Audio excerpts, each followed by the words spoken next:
Si eres profesional de la salud, no dejes de ver el nuevo diplomado en Medicina del Estilo de Vida que se ofrece por primera vez en México. Para más información, ve a amev.org. El diplomado empieza en abril 2026.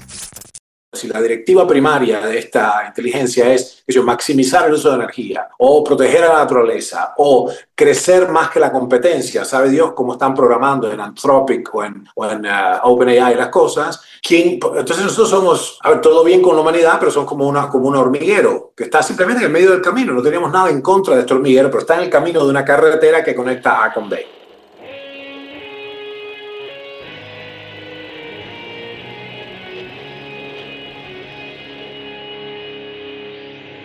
Bienvenidos a Volver al Futuro Podcast, donde platicamos con las mentes que nos impulsan a crear el nuevo paradigma de salud y bienestar, conducido por Víctor Sadia.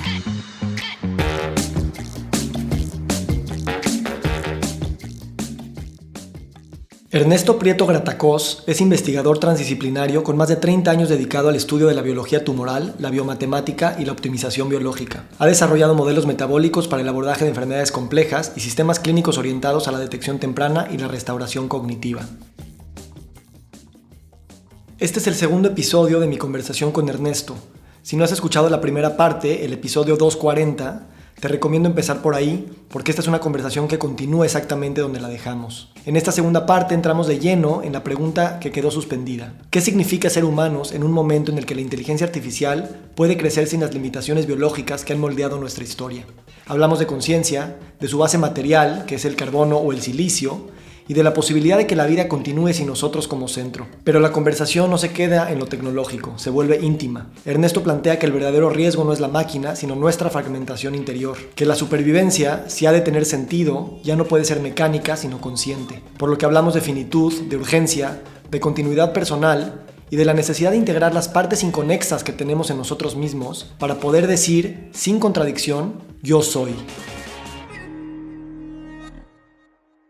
Muy buenos días, muy buenas tardes, muy buenas noches. Hoy nos acompaña Ernesto Prieto Gratacós. Ernesto, gracias por estar aquí. Un gusto como siempre, mi amigo. A ver, hoy voy a empezar hablando yo para dar una introducción. Hace 7 días, la semana pasada, tuvimos una conversación profunda que ya se habrá publicado cuando publiquemos esta. Y voy a dar un breve recuento de los temas para que se sienta un poco como una continuación sin que tenga que ser una secuela. Y hablamos de la inteligencia artificial como marcando el inicio de esta nueva era y que nos obliga a preguntar qué es lo humano y qué es la inteligencia de manera muy urgente, ¿no?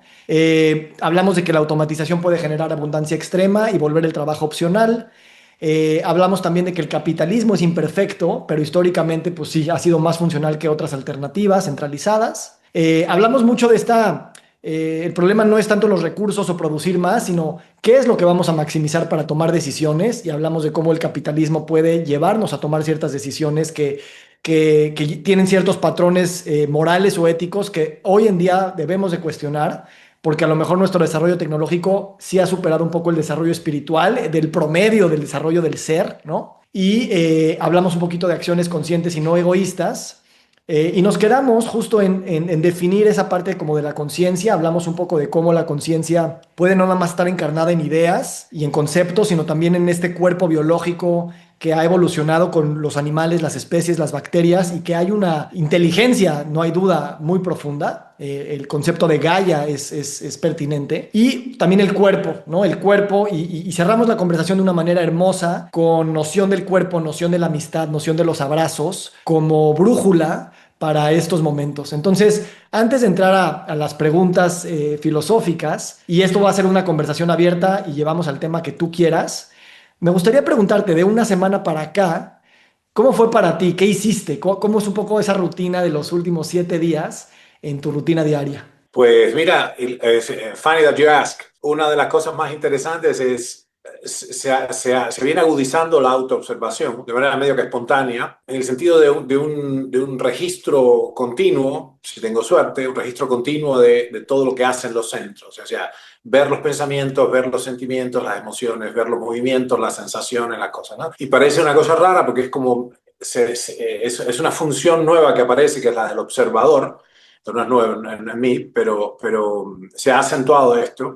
Y curiosamente, como desde el left field, decimos probablemente para la audiencia que no sea cubana, mexicana o norteamericana, no quiere decir nada esto, que tiene una alegoría del béisbol, pero desde atrás y a la izquierda, de una cosa rara, surge muy marcadamente esta cuestión de la compasión, y que es algo que pareciera no tener mayor rol en el mundo biológico, ¿no?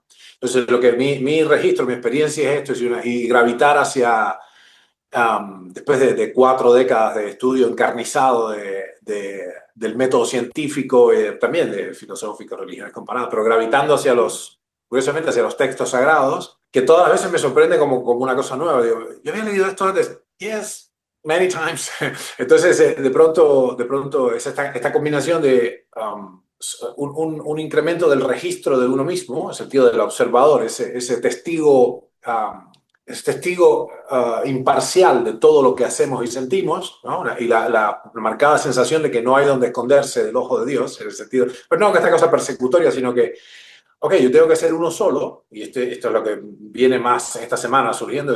No hay diferentes, no hay diferentes yoes, no debe haber en realidad. Entonces sí, y una de las cosas interesantes que quiero ya de una vez arribar, llevo décadas forcejeando con ello, es que hacer uno solo, ¿no? Entonces, y que yo pueda, sin costuras, ¿no? Seamlessly, ser la misma unidad en todas partes y no haya nada que aquí esto no lo puedo decir acá porque aquí lo otro, ¿no? Así que eso es, en resumen, la autoobservación, o sea, la percepción de mí como un proceso continuo, y la vuelta a las fuentes más sagradas consideradas sagradas por las diferentes culturas, como una especie de pozo en el cual uno va a buscar aquello que nos hace específicamente humanos. En mi caso, en este caso, es la compasión, como una de las cosas que más me mueve es la compasión, ¿no?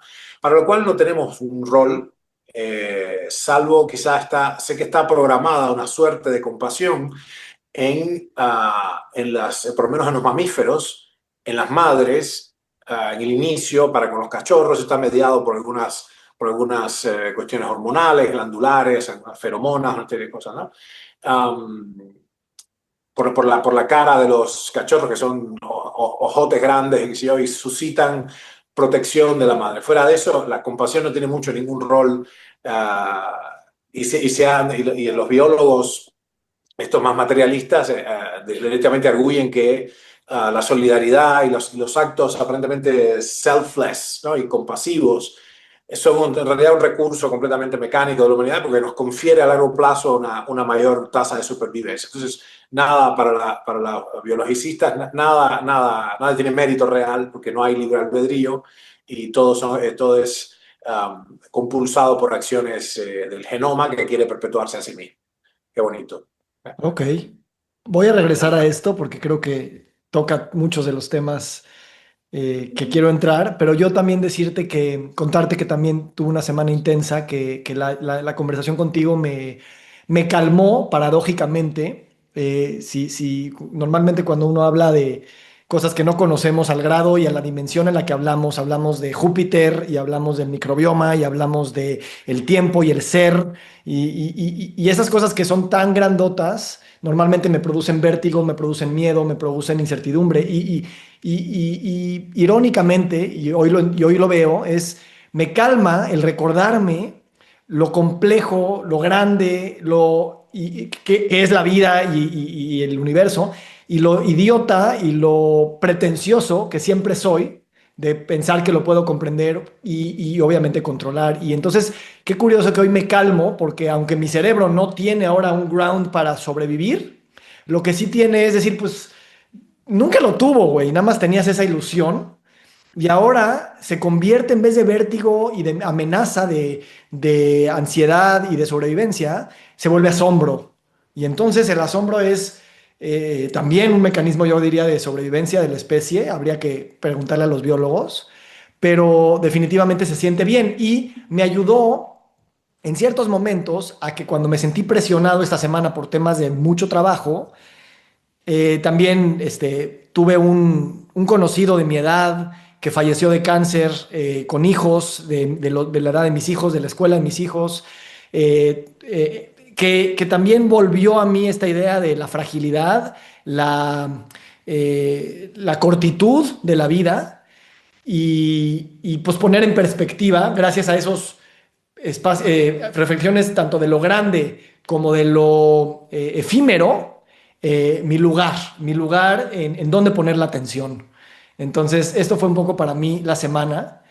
Y si quieres entramos un poquito a ese tema, o sea, de la compasión como mecanismo de la especie biológico, porque creo que justamente eso puede ser algo muy interesante de pensar si la inteligencia artificial nos va a llevar a un mundo que va a reconfigurar toda la cognición y la epistemología y todo lo que creemos que es real, el cuerpo, la biología, lo que ha evolucionado, pues que haya encaudeado la compasión y la solidaridad como un mecanismo de sobrevivencia, creo que dice mucho a la luz de lo que hablamos la semana pasada, de que el desarrollo de conciencia tiene que ser no egoísta. Sí, es la única opción porque, digamos, es la única conexión con algo que no, que para de crecer.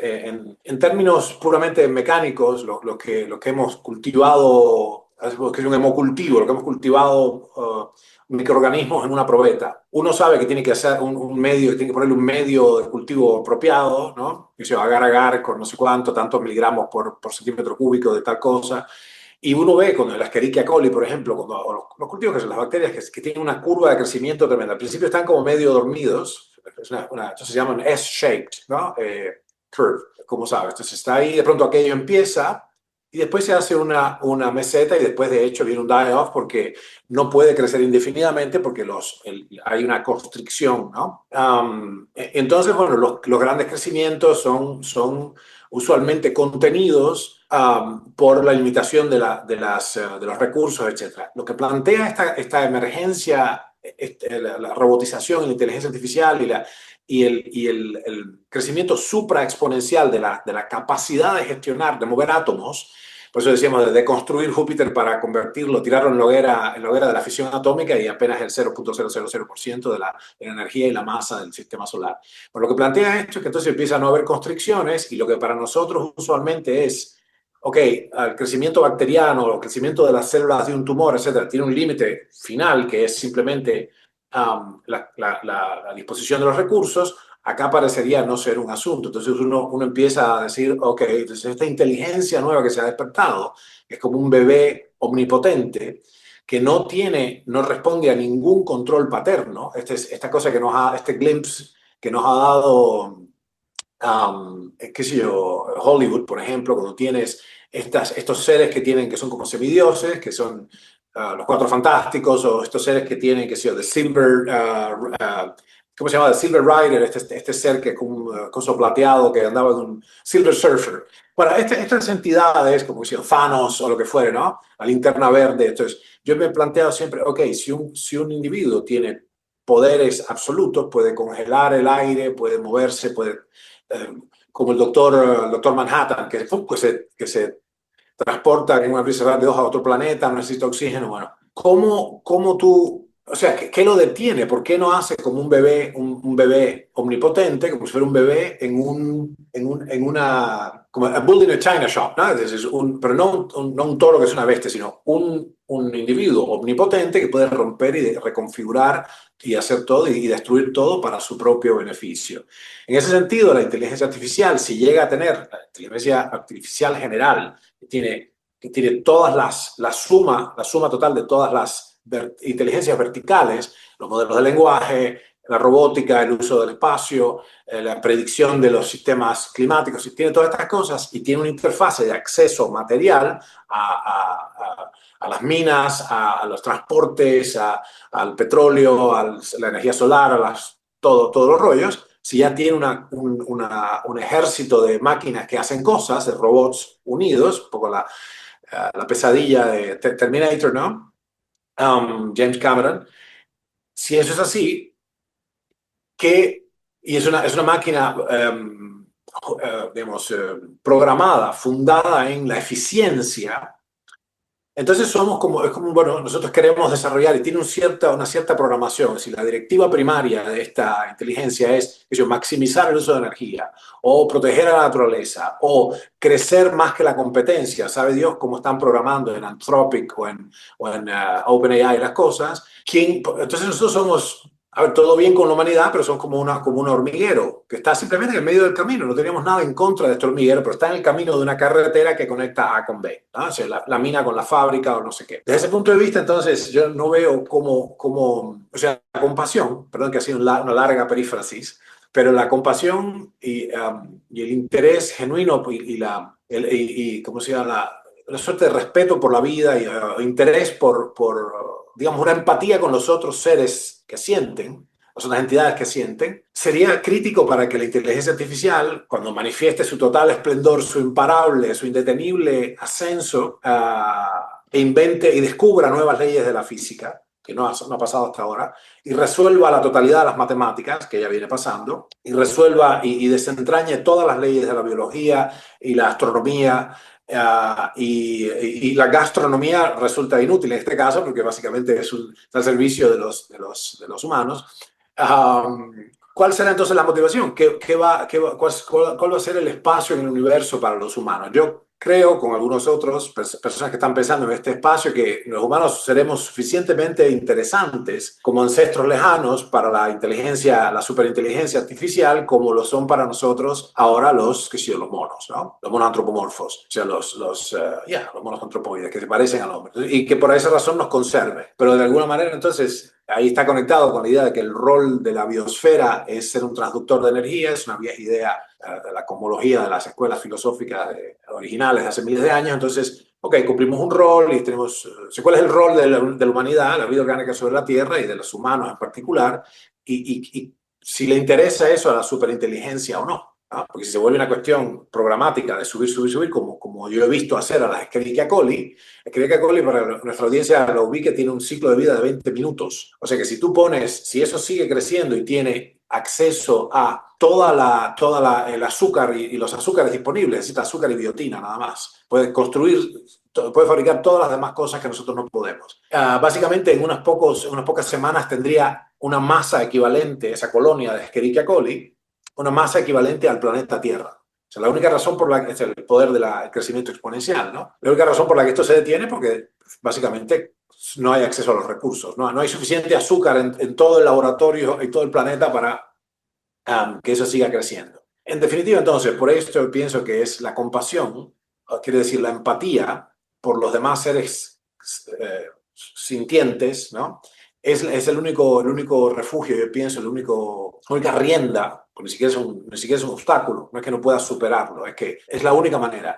¿Cómo sucede esto normalmente en los humanos? Los bebés que quieren tocarlo todo y hacer todo eso, bueno, en el cosmos en que nos desarrollamos, recibimos de un modo u otro, si las cosas salen bien, la ternura y la compasión necesaria y la comprensión y el cariño, y además también the law, ¿viste? La regla, esto no se hace, no, he dicho que no.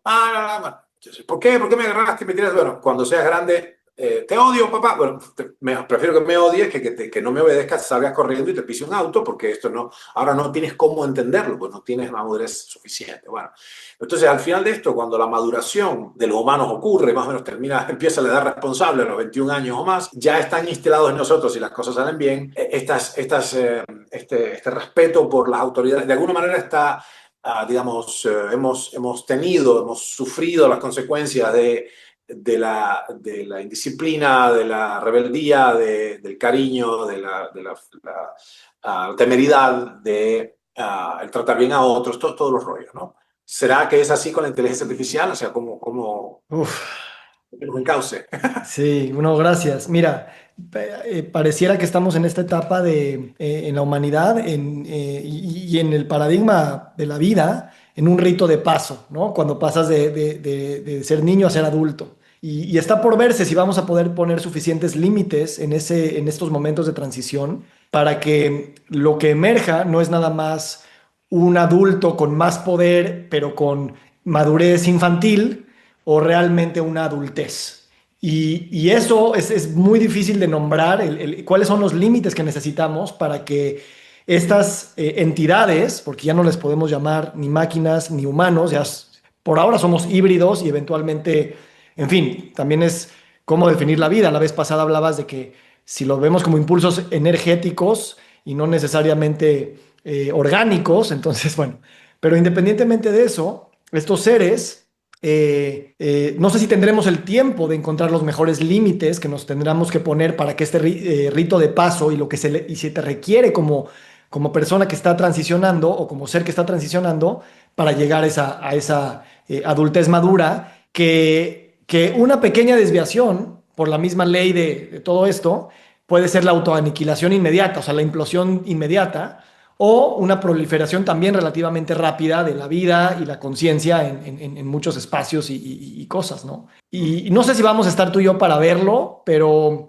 ¿cómo tú ordenas tu día? Y esto es algo que me interesa mucho preguntártelo a ti particularmente. ¿Cómo tú ordenas tus prioridades en relación a la persona que eres como padre, como profesional, como investigador, como comunicador y divulgador de ciencia, y como también un ser espiritual e intelectual, a la luz de estas grandes preguntas que presionan? ¿Cómo eso cambia esta identidad? Y apunta un poco a eso que tú decías. No quiero ser una cosa, un Ernesto en el ámbito profesional y un Ernesto en el ámbito tal. O sea, quiero sentir que hay una continuidad y que mi yo, aunque es el mismo, sí es diverso, pero está integrado. Y a lo mejor apunta un poquito eso de cómo lo vives en base a estas grandes reflexiones que te atreves a tener.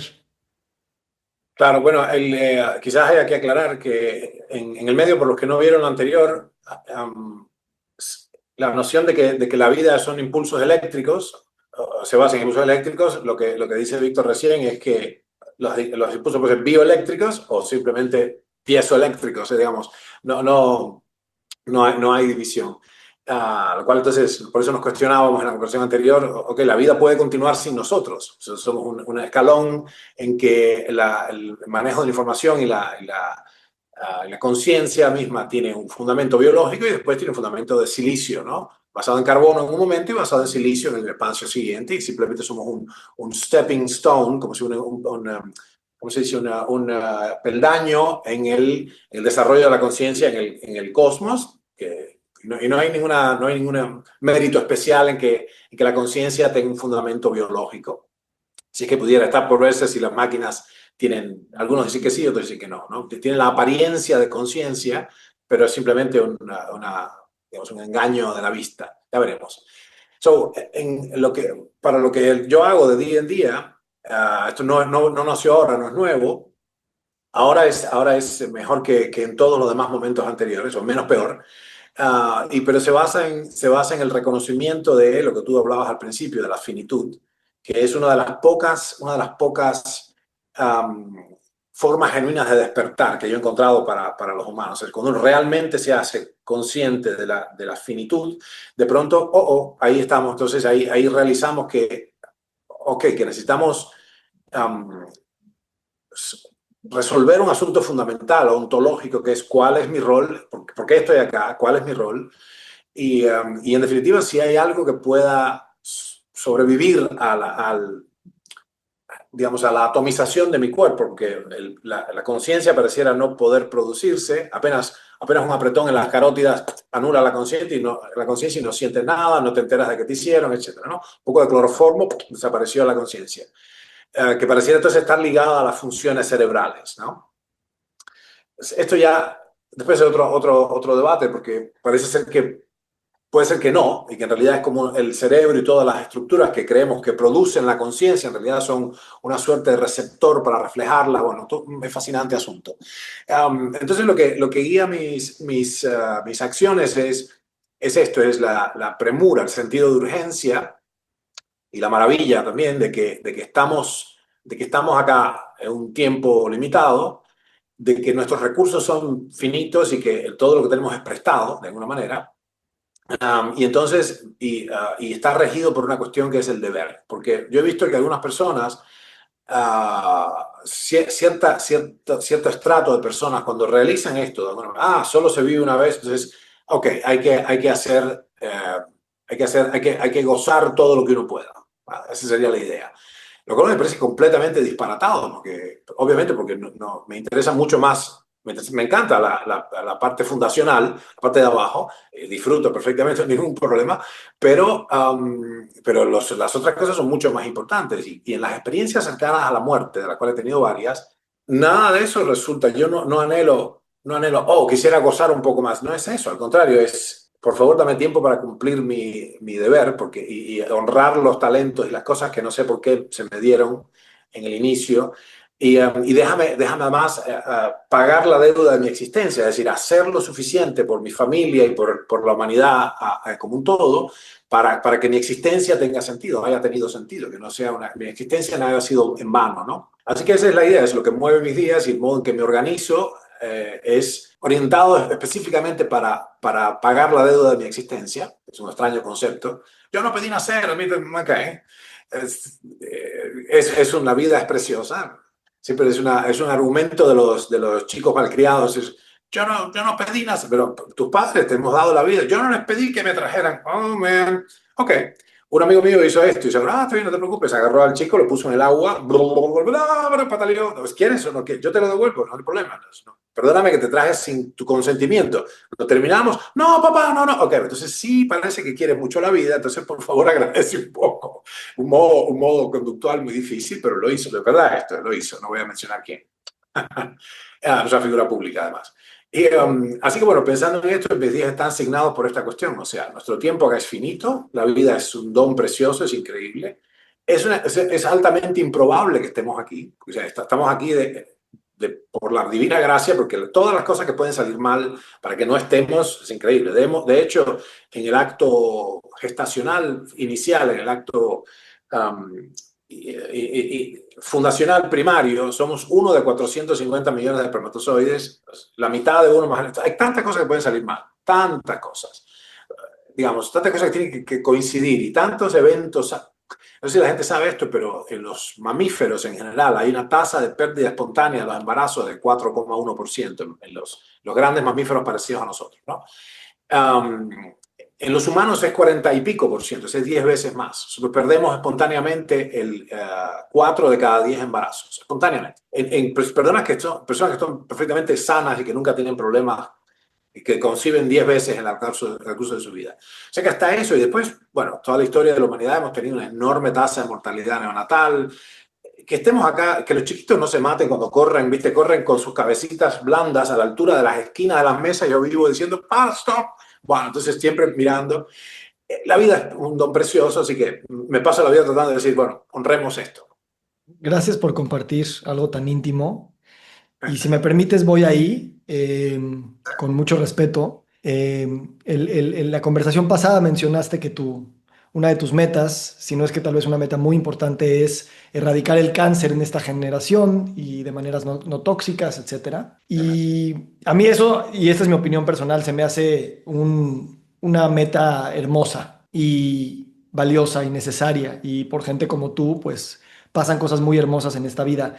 Y sin embargo, también me preocupas tú como amigo de que esa sea la vara con la que te estás midiendo todos los días. Por un lado es increíble porque te vitaliza, te orienta, te pone tus dones al servicio de algo muy grande, pero también te puede recordar todo el tiempo lo lejos que estás y que necesariamente, aunque se erradique el cáncer suponiendo que se logra, siempre va a haber otra frontera. No vas a decir, híjole, ya terminé y mi vida... Vas a decir, me gustaría, dame un poquito más para que mi existencia no sea en vano. Entonces, ¿cómo manejas ese gap que necesariamente va a estar ahí independientemente de que se logre? Totalmente, sí. En el medio de eso está la ambición gerontológica de vivir para siempre, ¿no?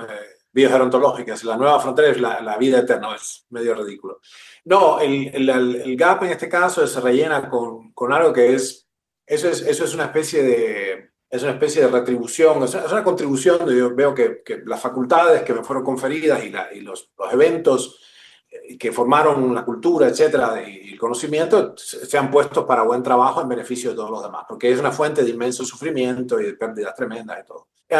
Pero nada sustituye el trabajo interno, que es reducir todas las partes inconexas a una sola unidad que pueda decir de sí misma, yo soy. Entonces, esto es un trabajo profundo y subyacente donde, de hecho, si algo puede sobrevivir a la disolución del cuerpo físico, es probable, es muy poco, o sea, es posible, pienso yo, es bastante alta la probabilidad de que sea posible que haya algo en nosotros, asumiendo que se produce cierta unidad interna. Esto es un tema que no está en la ciencia contemporánea, pero existe, ¿no? La posibilidad de que haya algo que sobreviva, que hay algo en nosotros más que lo material solamente, o sea, que lo macroscópico, porque todo es material en ese sentido, ¿no? Desde las piedras hasta Los Ángeles, ¿no? Depende enteramente de la cohesión psíquica. En otras palabras, no hay posible confusión al respecto, solamente vamos a poder uh, trascender de alguna manera si hay un grado de cohesión psíquica, ¿no? Si hay una unidad interna. Como dice Dari siempre, Dari es nuestra más, digamos, nuestra más continuo, Dari es mi esposa, como sabes, le digo a los demás, nuestra más continua observadora de, ok, hacia la unidad, hacia la integración, que es la unidad de pensamiento, palabra y acción. Entonces y ella, uno no puede esconder quién es de su esposo, pero sí, ¿no? Entonces esta cuestión de la unidad psíquica es lo que el trabajo interno, no importa cuál es la tarea externa, no importa si es resolver el cáncer o resolver, qué sé yo, que haya, por ejemplo, la traducción de un texto importante, o que sea que los niños en tal lado tengan acceso a, qué sé yo, a la educación, o que se apruebe una ley para que tal cosa sea posible, o que la gente entienda, bueno, lo que uno considere que es, o por ejemplo la meta externa, que mis nietos, primero, existan, y segundo, tengan una educación congruente, de acuerdo, que sean personas de bien. Muchas personas, por ejemplo, uno de mis mentores más importantes, José Ramón López, un brillante ingeniero y biólogo y matemático, una bestia, un tipo que me enseñó muchísimo, murió recientemente a los 81, en un momento ya desilusionado del mundo externo, todo eso, la razón por la que estoy vivo, me dijo, yo no tengo mucho más interés, ya hice todo lo que tenía que hacer. Mi nieto Marcel está aquí, es un bichito, y lo quiero ayudar en todo este momento. Y así lo hizo, y llevó a Marcela a los 30 y pico, 40 años. Y entonces, o sea, no tiene que ser grandilocuente o grandiosa la cosa. Sea lo que fuere nuestra meta externa, nuestro modo de pagar la deuda por la existencia, en el fondo está un trabajo que Gurdjieff llamaba el trabajo sobre uno mismo. O sea, esta especie de fusión de todas las cosas, las piezas inconexas internas, que llamo cohesión psíquica, es que se funden, como se funden un montón de metales en la forja, y se funden se cristalizan en una entidad inamovible, que empieza con esto de decir yo soy, o sea, realmente soy uno solo, ¿no? Esto es la única manera de que uno sea una cosa uniforme a lo largo de todas las fases de la existencia. Muchas veces en el día decimos, a la noche decimos, bueno, tremendo, a partir de mañana empiezo a levantarme temprano y a hacer qué sé yo. A la mañana se despertó otro que estaba de guardia, otro yo, ¿no? Es un insulto para el hombre contemporáneo. Los occidentales pensamos que somos una cosa muy desarrollada, y la noción de que no somos uno, sino múltiples yoes, es un insulto, pero es fácilmente demostrable en el curso de una sola jornada. Entonces, si te observas un poquito, nada más, tú ves que uno se va de la casa inspirado de compasión, porque meditó, oró, leyó, lo que fuere, y al minuto que alguien te corta en el tráfico, pero qué tonto este imbécil, mira lo que se aprende. ¿Dónde aprendiste a manejar? Oh, shoot, ¿quién es esa otra entidad? Y la tragedia del hombre contemporáneo, que muchos maestros espirituales han señalado, es que no somos uno, somos legión. Su nombre es Legión, como dice en el buen libro. Entonces, ok, la primera cosa es convertirte en uno solo. Ningún destino puede existir real, salvo el caótico acontecer, el accidente, la ley de accidentes. Ningún destino real puede ocurrir a alguien que no sea una cosa continua, permanente a lo largo de su existencia. El primer escalón es ese, la unidad interior. Y esto no ocurre sino con tremenda observación de lo mismo, con un denodado trabajo por revelar todas estas partes y fundirlas por medio del trabajo, el trabajo consciente, el sufrimiento intencional, de hecho, es una manera para decirlo directamente, ¿no? En vez de sufrir, y entonces, no, es un trabajo consciente que deviene entonces deviene un fuego en el que se queman todas las partes antagónicas de uno, ¿no? Wow, gracias. Mira, te voy a ausentarme un minuto para ir al baño, también para Ok. recordarme a mí y a la audiencia de que está el cuerpo y no nada más la mente en esta conversación.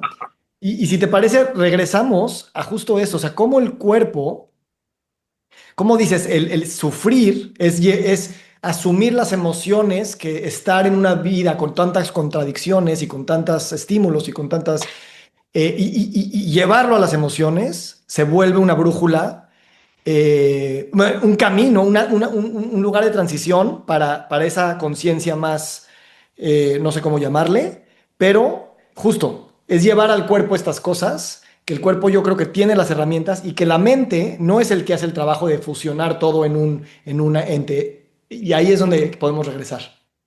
Muy Y, bien. y voy a dejar Happy corriendo el meeting. video Happy meeting. para que todos vayamos al baño y aprovechemos para respirar. Ahí va. Sale. There you go. Esperamos. Avisa. Gracias. Listo. There you are. Qué delicia es orinar. Y justo, si el cuerpo no se siente seguro, la mente no puede ser inteligente. Mm. Sí, hay un punto importantísimo ahí.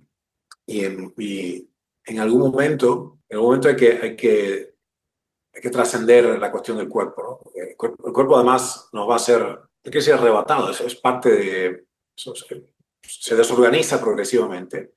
Es la segunda ley de la termodinámica. Todos los sistemas existentes, todas las cosas, incluyendo los sistemas biológicos, se desploman, ¿no? Hacia un estado de mínima energía y máximo desorden. Hasta ahora está unchallenged, ¿no? La segunda ley de termodinámica. Y es muy interesante verlo así. Esto va hacia yo le llamo entropía biológica, ¿no? Es decir, okay, no estoy desorganizando en el tiempo. Parte de lo que está haciendo nuestro laboratorio es entendiendo cómo enlentecer el proceso de desorganización biológica, es decir, esencialmente enlentecer la entropía biológica, por un lado, y por otro lado, darle alguna oportunidad al cuerpo de que se regenere por medio de una paradójica reacción, que es que si lo aprietas lo suficiente, el cuerpo entra en autofagia y simplemente para mantener su nivel de funcionamiento, devora algunas partes que no son absolutamente vitales.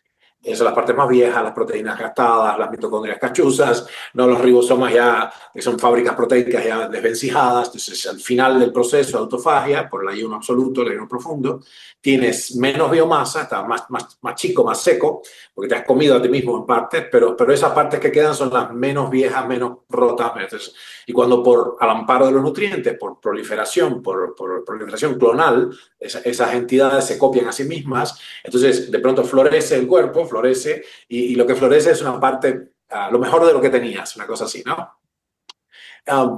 Pero en algún punto es este proceso de ascesis que lo ves en todas las grandes disciplinas religiosas, filosóficas, etcétera, e incluso también en estos caminos de crecimiento, por ejemplo, los grandes emprendedores que han logrado de alguna manera subyugar las partes de sí mismos, algunas partes de sí mismos o sí mismas, para poder sostener la productividad que hace que una compañía le gane a todas las demás, y que una idea prevalezca o que una nueva tecnología no sea arrasada por la ortodoxia. Que sea. O sea, los grandes emprendedores de los últimos 250 años, francamente, han hecho algo de esta ascesis que después en el mundo de las disciplinas religiosas o filosóficas son el camino, y es doblegar ciertas partes de uno mismo, el miedo al ridículo, el cansancio, la desesperanza cuando no sale, ¿no?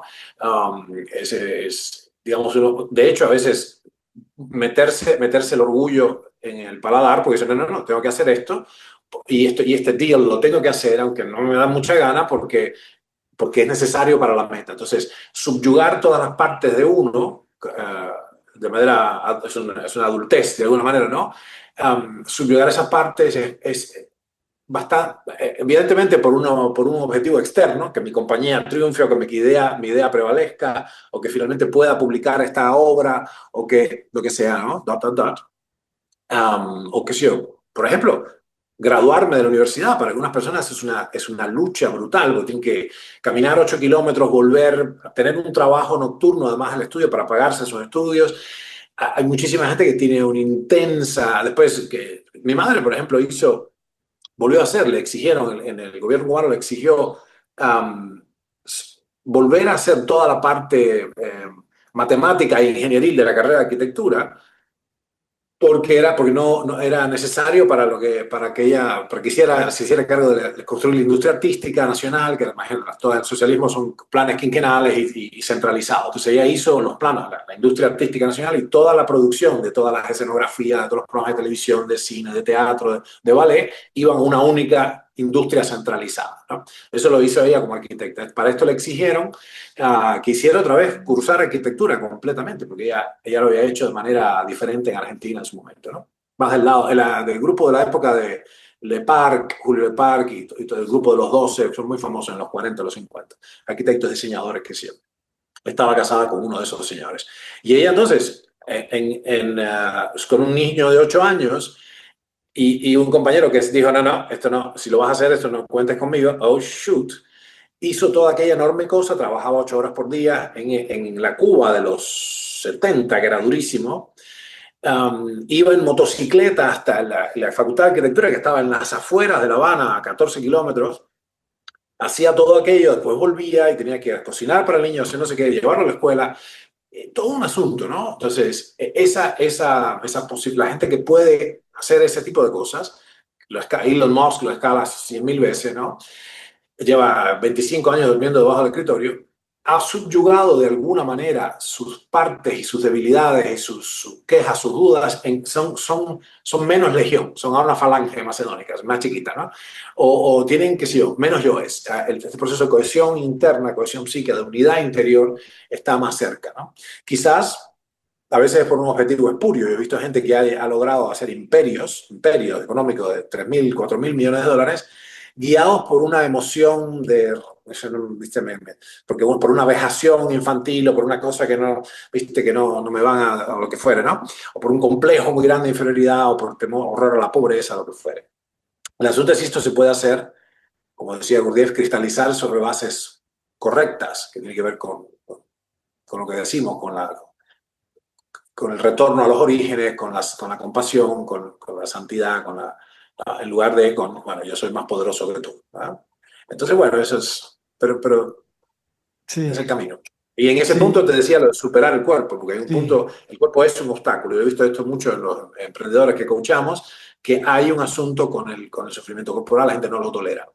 No tolera. Mira, estoy de acuerdo, pero a mí me causa un poco de conflicto, al menos bajo los parámetros que tengo hoy, y si tú me iluminas con nuevos parámetros, a lo mejor cambia mi opinión, pero no me gusta nombrar el cuerpo como obstáculo, porque a final de cuentas, y a lo mejor es porque yo pienso de una manera más, como dices, pues no sé, no la voy a calificar, pero si me imagino que estamos haciendo todas estas cosas para sobrevivir más tiempo y para ampliarnos y ser compasivos y traer abundancia, el cuerpo no se puede olvidar, porque al final de cuentas lo que quieres es regresar a ese cuerpo a gozar del baile, de la fiesta, de la risa, de la comida, de los abrazos que hacen que todo ese trabajo valga la pena. Y no nada más intelectualmente decir conquisté Marte y después conquisté Próxima Centauri, sino,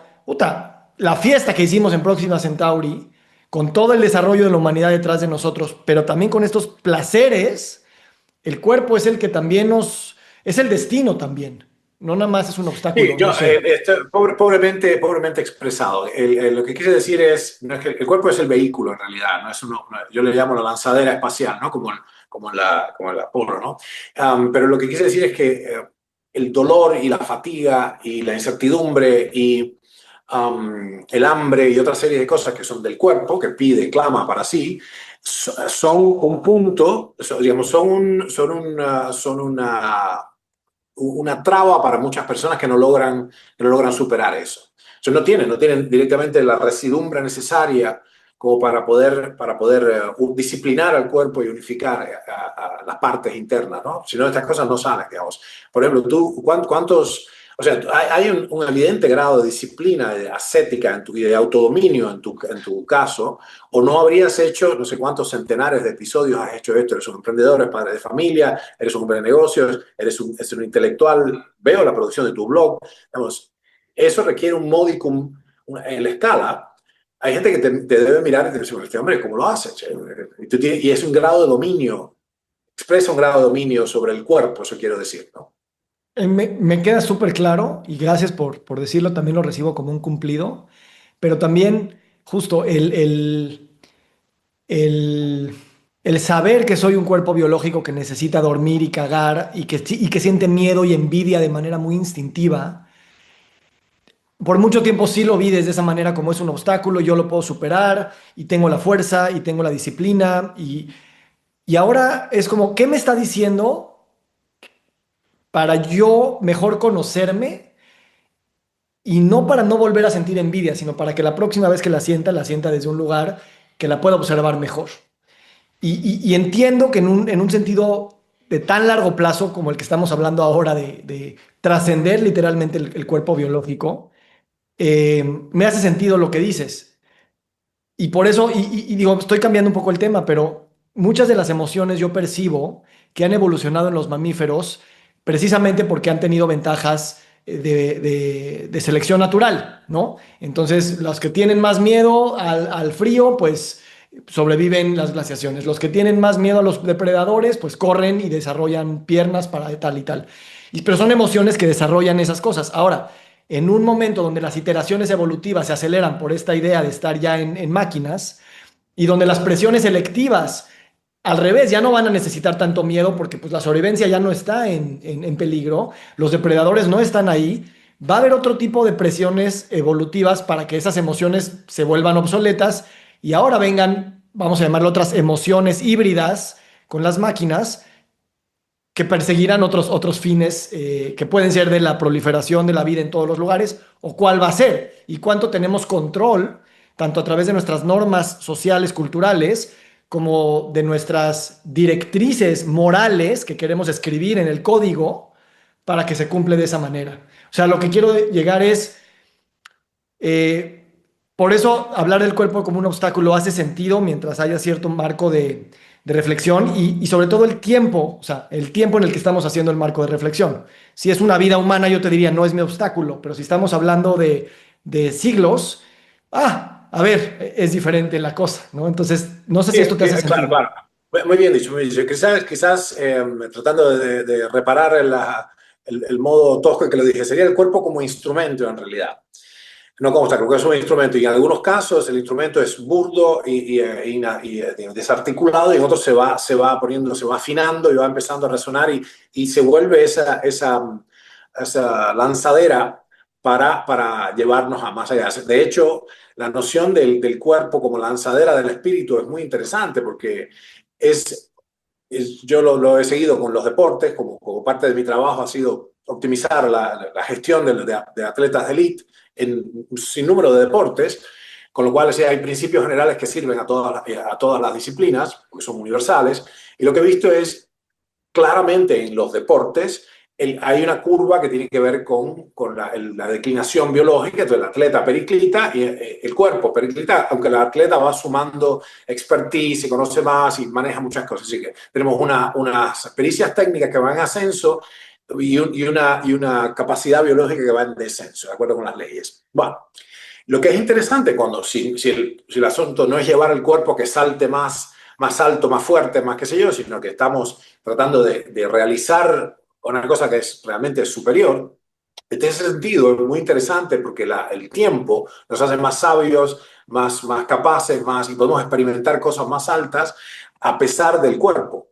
Es más, incluso en ese sentido, entonces hay una liberación, como recordarás, en el hinduismo le llaman Mahasamadhi, ¿no? La gran iluminación, la gran liberación, ¿no? Están los samadhis, las iluminaciones pequeñas, ¿no? Y después el Mahasamadhi es cuando, como finalmente me libero de las constricciones de este plano biológico, que son bastante claras, y entonces he logrado forjar en mí, por medio de la ascesis, la disciplina, la autoobservación, ese trabajo continuo sobre uno mismo, ha logrado surgir algo en mí, algo que ya no es algo que está al menos parcialmente libre de las constricciones de este plano, ¿no? Que es un poco la promesa de las grandes religiones, ¿no? De todas las grandes religiones es usar nuestra vida, nuestro paso por este mundo que tiene grandes constricciones. Usted decía, tiene 48 categorías de leyes, o sea, ni siquiera 48 leyes, 48 órdenes de leyes, ¿no? Estamos llenos de constricciones, todas ellas, y ascender a un plano superior donde somos mucho más libres y estamos unidos al Creador, ¿no? Sí, y sabes, ahora me cristalizas esto que a lo mejor quería decir y no lo tenía estas palabras, pero creo que yo estoy ahí en esa etapa de mi vida en el que estoy haciendo una teología del cuerpo. O sea, la teología convencional, como bien describes, es trascenderlo, iluminarse, no depender de las cosas materiales y ahí tener estas experiencias extáticas, ¿no? Y yo a lo mejor digo, híjole, yo también quiero no bajo la perspectiva de vamos a comer y a coger toda la vida desde ese lugar de no hacernos cargo de quién somos, pero sí de llegar a un lugar donde el cuerpo, el placer corporal, el comer lo que sea que tu dieta elegida te permita, pero con ese éxtasis de, wow, ¿quién creó esto? Probando un sabor en la boca y no necesariamente viendo o sintiendo esa conexión cósmica que no tiene palabras, ¿no? O sea, quiero reconciliar ambas y no glorificar tal vez ninguna. En esta etapa de mi vida, en el que cuando me desconecto de más, como que le pierdo chiste a la vida, aunque hay cosas sublimes en el pensamiento, y este podcast es un ejemplo. Podemos llegar a sentir emociones increíbles simplemente por estimularnos intelectualmente, que de alguna manera se siente en el cuerpo también con los mismos corpúsculos que perciben otras emociones, perdón, otros estímulos físicos, como la comida o un abrazo. Sí, sí, sí, Entonces, totalmente. sí, Es parte de nuestra experiencia continua. La cuestión es que quien está haciendo eso de hecho es un buen augurio, porque quien está haciendo eso, o sea, quien experimenta eso, es el ojo, el testigo imparcial de todo lo que pasa, está más allá de las funciones del cuerpo, que son los cinco centros, ¿no? De las funciones racionales, emotivas, autonómicas, sexuales, motoras, o sea, las cosas que hace, las cosas del cuerpo, movimiento, el sexo, los reflejos, el pensar, las maquinitas, el razonar, el sentir, el que sé yo, emocionarse, todas estas cosas que tienen numerosos pisos, ¿no? Endocrinos, neurotransmisores, biomecánicos, toda esta cosa, hay una entidad que está viendo esto de atrás, que bien puede no estar, esta entidad hay que estimularla. Entonces, y de ahí, de esa suerte de testigo imparcial de todo, que es una función detrás de todo, donde nace la otra cuestión.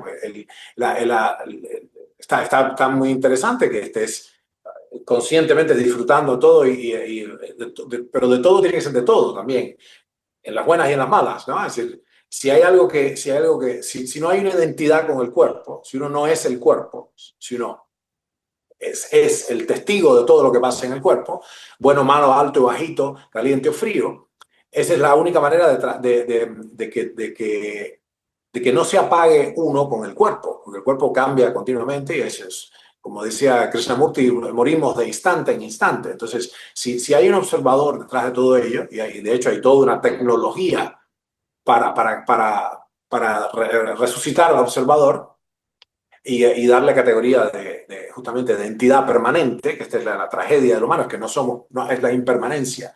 Estoy, no estoy, estoy, no estoy, te quiero, no te quiero. Entonces, y esto después, el cuerpo como es perecedero, o sea, la solución no está en la biogerontología, por más que podemos estirarlo un poquitico, el buen uso de la máquina. La solución está en el nacimiento y manifestación de esa entidad que está más allá de todos los centros, ¿no? Ese yo soy, ¿no? Continuo, esa visión continua. Un tema un poco arcano o foráneo para la ciencia contemporánea, pero ya veo gente que se ha alertado, porque dice, acá no me dan los números, ¿no? Y empieza a ver desde la física, desde la matemática, la biología misma, la neurología, empieza a ver una clara conciencia de que, está viendo algo más acá, y esto parece ser un aparato transmisor, y todas estas cuestiones, estas máquinas sobre máquinas sobre máquinas, como las matrioscas, en realidad son una entidad que está, una antena que está permitiéndonos atestiguar el universo, ¿no? Me encanta, me encanta, me encanta. Y me recuerda una frase de Carl Sagan, ¿no? Que decía que la gente pensaba que la ciencia quería desmitificar el universo y estaba en contra de la espiritualidad.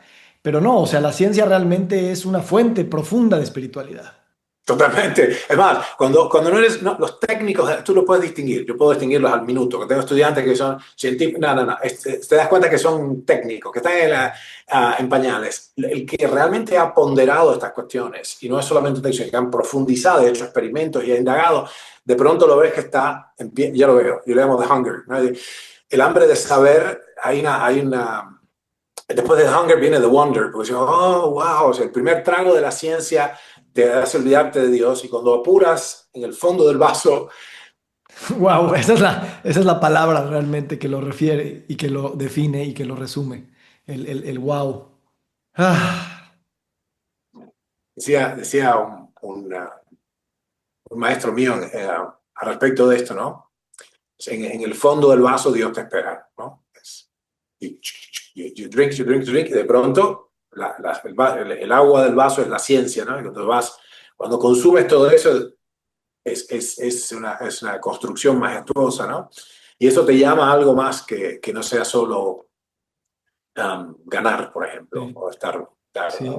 Hablando de de los múltiples yoes que nos habitan y que somos, para mí ese asombro es una de las fuerzas gravitacionales que más hacen que las cosas se unan y asombrarme constantemente de lo que está sucediendo en cualquier interacción, aunque sea ayer yo estuve hablando al banco 20 minutos porque no se podía activar un código para...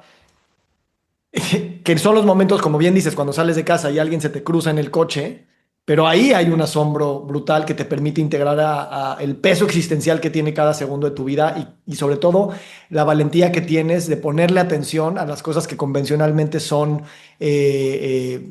más triviales. Y ahí hay también lo que hay al fondo del vaso. Y desarrollar ese grado de totalmente. atención es uno de mis constantes búsquedas y es un longing, es un longing. Y ese longing, que no conozco esa palabra en español, Anhelo, ese el anhelo deseo, puede ser. anhelo, Anhelo. también gracias a Rumi, que para mí es una guía espiritual impresionante, él decía, no es que el longing se cumpla, no es de que tu propósito se logre, es que el deseo de lograrlo, el deseo, el anhelo, el longing, es el regalo mismo. El suplicar al mundo que te dé 5 minutos más de vida para cumplir tu misión. En la súplica está la respuesta. Y eso para Mm. mí, y lo hace con una metáfora hermosa, dice, listen, listen, listen for a moan of a dog for its master. Dice, listen for the moan of a dog for its master. That whining is the connection. That Mm. whining is the secret cup. Qué lindo, qué lindo. Sí, bueno, ok, Jalaluddin Rumi es un monstruo y, en esa tradición hay cosas muy interesantes relacionadas con la práctica, la técnica de mantener al observador, ¿no? Y esto es una observación continua, el anhelo es el anhelo es en realidad toda forma de anhelo es el anhelo de lo más alto, el anhelo de la unión final con lo más alto, ¿no? Como decía también Musashi Miyamoto, todo miedo es miedo a la muerte en el fondo, o sea, todo miedo en el fondo es una manifestación del miedo a la muerte. Y ahí está la cuestión, si uno realiza la finitud, esto va a ocurrir, hacen las paces con dejaré de ser, eventualmente dejaré de ser, no doubt. Entonces, esto informa cómo debería conducirme mientras estoy, ¿no? Y ahí entonces ese anhelo, ese longing por la comprensión, por la unión final y una conducta continua, una observación continua de todo lo que es alto, bajo, bueno, malo. Ahí desaparece el juicio, por ejemplo. Qué bien que estuve acá, qué bien que me salió este podcast. O, oh my God, acabo de meter la pata, dije una estupidez. Okay. Entonces, ok, lo veo. Es un testigo sin juicio. Y el no juicio es súper importante para los que nos escuchan. Si van a entrar en este camino de observarse continuamente y de verse tal como sois, no como deberían ser, no como les gustaría ser, como son, yo me veo como soy, veo. Y desaparece la ilusión de identidad también, porque hay muchas cosas que veo ahí, ¿no? Entonces ahí no hay momento perdido. Puede ser la cola de un banco, puede ser un hospital con un entubado, puede ser en el baño, que pasa tantas veces por día, o puede ser sentado orando, o puede ser en la maravilla del amor, ¿no? Es continuo, son todas experiencias y todas son igualmente fascinantes porque es la vida en acción, la vida en acción, ¿no? Pero esto tiene que surgir, con esto los dejamos, mis amigos, que no es espontáneo, tiene que uno pretender que el observador, o sea, que instalar el observador. Esto es voluntario y consciente, no va a ser inconsciente e involuntario. ¿Se entiende esto, mis amigos? La conciencia y la voluntad, por su mera definición, requieren de la acción, porque no, ay, mira, hoy, qué casualidad, me realicé. ¿No? Entonces no adquirí voluntad involuntariamente y conciencia inconsciente mecánicamente, ¿no? Así que requiere del empeño. Me encanta, me encanta. Sé que ahí también hay un portal hacia una conversación del yo observador. Veo que sé que tienes mucha experiencia con esto y tal vez abrimos ese portal. Y nada más para cerrar, hacer esta referencia a que el crear conductualmente y con la voluntad un yo observador constante en nuestra vida es similar a lo que hablábamos la semana pasada de las civilizaciones de otros planetas que matemáticamente son muy probables que existan y que deciden no venir a visitarnos porque necesitan ver que nosotros superamos esa etapa de autoaniquilación. Es eso, es decidir conscientemente poner el observador. Y esas civilizaciones tendrán que haber hecho algo similar para Claro. poderse hacer lo que tenían que hacer para no matarse y continuar Es ahí. gravísimo esto que estás diciendo, ¿eh? Esto es gravísimo porque o sea, si esto no llega a ser así, si nosotros colectivamente no resolvemos la cuestión de la entereza de permitir al otro que viva y de la compasión, la, la empatía, el problema es que no tiene sentido que sigamos existiendo. O sea, no le sirve al cosmos, pues si no nunca nos graduamos de niños. Entonces no tiene valor para la vida de un ser humano que siga siendo un niño toda la vida. En un punto tiene que madurar. A veces y solo tiene sentido, si no tiene valor operacional y ético, si realmente la persona madura. Si no, entonces toda una cultura puede perecer. Por eso no intervienen. Qué malo, como estamos por matarnos a bombazos, ¿cómo no intervienen? Porque no tendría valor nuestra existencia si no lo hacemos de adentro para afuera, ¿no? Si no es el resultado de una maduración, un genuino crecimiento espiritual de la especie humana como conjunto, por lo menos de una fracción suficiente de nosotros que ponga a los demás, digamos, que vibracionalmente, no sojuzgándolos, pero sí vibracionalmente las cosas, digamos, ok, no nos aniquilemos, ¿no? Todo un asunto, mi amigo.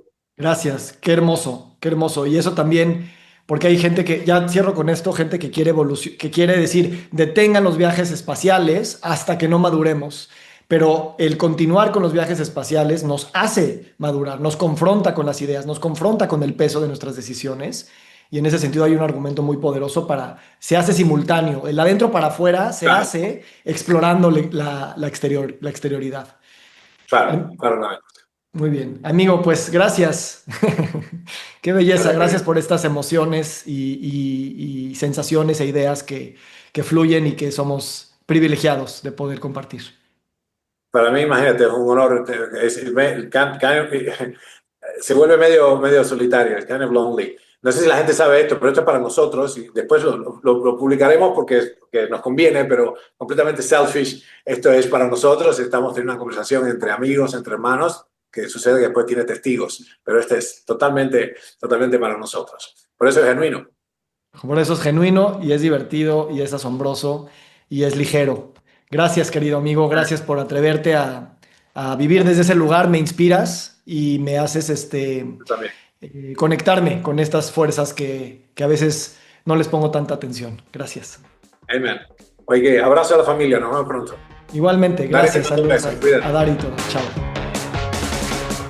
Nos encantaría recibir tu retroalimentación de estos podcasts para continuar generando contenidos que te sean útiles e interesantes. Si puedes, déjanos un comentario en la página web victorsaadia.com.